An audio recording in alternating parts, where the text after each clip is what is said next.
নির্ঘুম রাতের যাত্রা, তার সাথে আবার তীব্র বৃষ্টির দেখা এবং সে পুরনো আমলের ঝক ঝক ঝক রেলের শব্দ, সব মিলেমিশে এবার যাত্রা হবে নেত্রকোনার মোহনগঞ্জ থেকে রাজধানী ঢাকার উদ্দেশ্যে রাতের মোহনগঞ্জ এক্সপ্রেসে।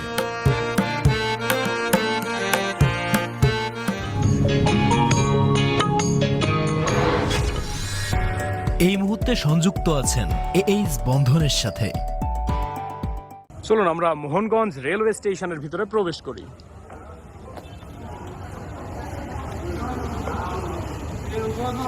মোহনগঞ্জ স্টেশনে প্রবেশ করার পর একদম ঠিক হাতের বাম পাশে দেখতে পারবেন টিকিট কাউন্টার ঘর এবং তার ঠিক সামনাসামনি রয়েছে প্রথম শ্রেণীর বিশ্রামাগার। আর প্ল্যাটফর্মে প্রবেশ করেই দেখতে পাচ্ছি আমাদের আজকের সফর সঙ্গী আন্তনগর মোহনগঞ্জ এক্সপ্রেস অন ট্রেন হয়ে প্ল্যাটফর্মে অবস্থান করছে।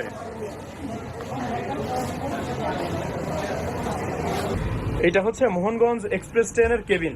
এখানে একজন শোয়ার ব্যবস্থা রয়েছে এবং এ পাশে একজন শোয়ার ব্যবস্থা রয়েছে। সাথে রয়েছে ম্যাগাজিন হোল্ডার, ফ্যান ও লাইটের সুইচ, ফ্যান, বড় একটি উইন্ডো। এই পাশে রয়েছে হচ্ছে লাইট, উপরের দিকে রয়েছে এসির ভেন্ট এবং অ্যানাউন্সমেন্টের জন্য মাইকও রয়েছে। রাতে এখানে দুইজন শুয়ে যাত্রা করতে পারবে এবং রিডিং লাইটও রয়েছে। হ্যাঁ, লাইটগুলো ঠিকঠাকভাবে জ্বলে।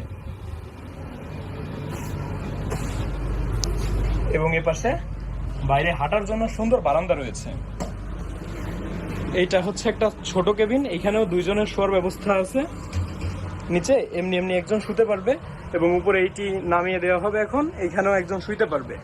এখানেও জানালা পেয়ে যাচ্ছেন, লাগেজ ক্যারিয়ার রেক, লাইট রয়েছে এবং এসির ভেন্ট রয়েছে। উপরের দিকে ওঠার জন্য সিঁড়ির ব্যবস্থা রয়েছে, অ্যানাউন্সমেন্টের জন্য মাইক রয়েছে। এটাই হচ্ছে কেবিন আর কি। এইটা হচ্ছে মোহনগঞ্জ এক্সপ্রেস ট্রেনের ওয়াশরুম। ভিতরে প্রবেশ করলে আমরা এখানে দেখতে পাচ্ছি হচ্ছে একটি হাই কমোড রয়েছে, সেই সাথে এখানে টিস্যুও পেয়ে যাচ্ছি আমরা। স্ট্যান্ডিং বেসিন রয়েছে, বেসিনে পানি রয়েছে, সাবান আছে এবং একটি মিরর রয়েছে।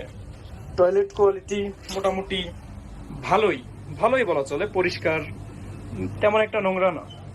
এটা হচ্ছে মোহনগঞ্জ এক্সপ্রেস ট্রেনের যে স্নিগ্ধা শ্রেণী রয়েছে, অর্থাৎ এসি চেয়ারের রেক। এখানে সিট সম্পর্কে যদি বলি, নরম কাপড়ের ভেলভেটের কাভার দেওয়া সিট রয়েছে এবং সিট কোয়ালিটি এখানে 1 থেকে শুরু করে 27 পর্যন্ত যে সিটগুলো রয়েছে সেগুলো হচ্ছে শুরুতে রিভার্স থাকবে, অর্থাৎ ময়মনসিংহ জাংশন পর্যন্ত আপনাকে উল্টো বসে যেতে হবে, এরপর ঢাকা পর্যন্ত আপনি সোজা বসে যেতে পারবেন। আপনাদের জন্য উপদেশ থাকবে, যখন যাবেন তখন 1 থেকে 27-এর ভিতর যে কোনো একটি টিকিট ক্রয় করার চেষ্টা করবেন। এটা হচ্ছে একটা নন এসি শোভন চেয়ারের রেক। এখানেও 1 থেকে শুরু করে 27 নাম্বার যে সিট, এগুলো কাটলে আপনি ময়মনসিংহের পর থেকে সোজা বসে যেতে পারবেন এবং বেশি নাম্বারের সিটগুলো কাটলে এখান থেকে ময়মনসিংহ পর্যন্ত সোজা বসে যেতে পারবেন। আমাদের কমলাপুর রেলওয়ে স্টেশনের মতো এখানেও কিন্তু বিশুদ্ধ পানির কর্নার রয়েছে। আপনারা চাইলে এখান থেকে পানি খেতেও পারেন এবং প্রয়োজনের সাথে নিয়েও যেতে পারেন। বেশ ভালো ব্যবস্থা।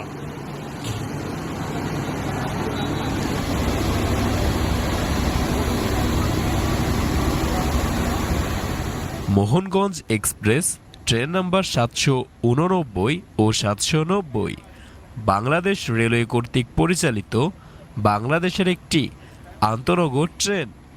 ট্রেনটি নেত্রকোনার মোহনগঞ্জ ও রাজধানী ঢাকার ভিতর চলাচল করে। ট্রেনটির যাত্রাবিরতি স্টেশন মোহনগঞ্জ থেকে ছেড়ে Barhatta, Thakurakona, Netrokona, Shyamganj junction, Gouripur junction, Mymensingh junction, Gafargaon এবং ঢাকা বিমানবন্দর রেলওয়ে স্টেশন। সর্বশেষ ট্রেনটি যাত্রা শেষ করবে রাজধানী ঢাকার কমলাপুর রেলওয়ে স্টেশনে গিয়ে। আমরা যাত্রা করতে করতে কিছু স্টেশন পার করার পর যখন ময়মনসিংহ জংশন পর্যন্ত যাই, সে সময় তীব্র বৃষ্টির সম্মুখীন হই। আমাদের ট্রেন ময়মনসিংহ জংশনে প্রবেশ করার পর বৃষ্টির মাত্রা আরও কিছুটা বেড়ে যায়।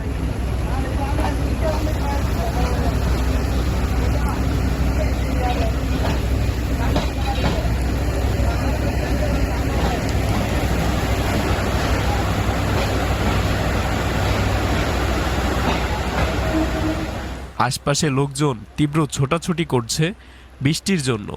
আমাদের যে কোচটি ছিল সেদিন কোচটি পড়েছিল একদমই স্টেশনের মূল প্ল্যাটফর্মের বাইরে, যার ফলে আমাদের কোচেও মানুষের উঠতে কিছুটা সমস্যা হচ্ছিল।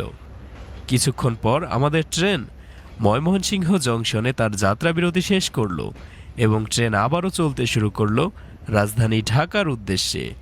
যাত্রাপথে ট্রেনটি গাজীপুরের ভাওয়াল জাতীয় উদ্যান পার করবে।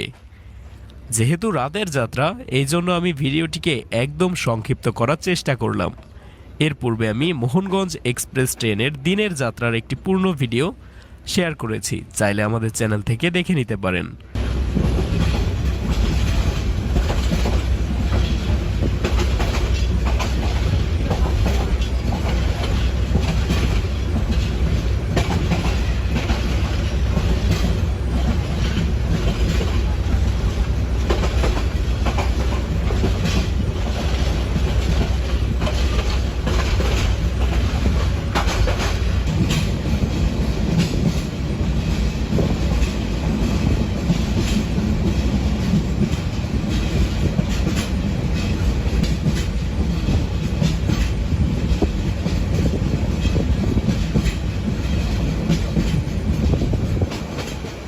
বেশ অনেক সময় যাত্রা করার পর আমাদের ট্রেন রাজধানী ঢাকার বিমানবন্দরে চলে আসলো এবং সেইভাবে বিমানবন্দরের স্টেশনও পার করে গেল।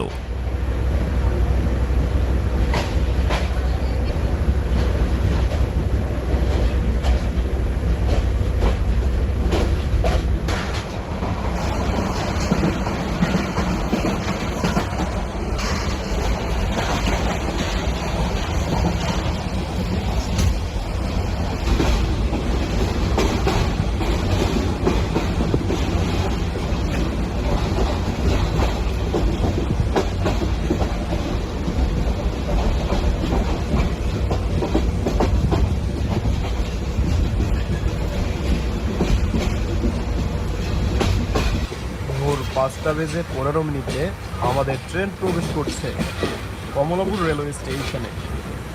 আমাদের এই ট্রেনের সর্বশেষ বিলম্ব গিয়ে দাঁড়ালো 20 মিনিটে। আমাদের ট্রেনের কমলাপুরে পৌঁছানোর কথা ছিল ভোর 4:55।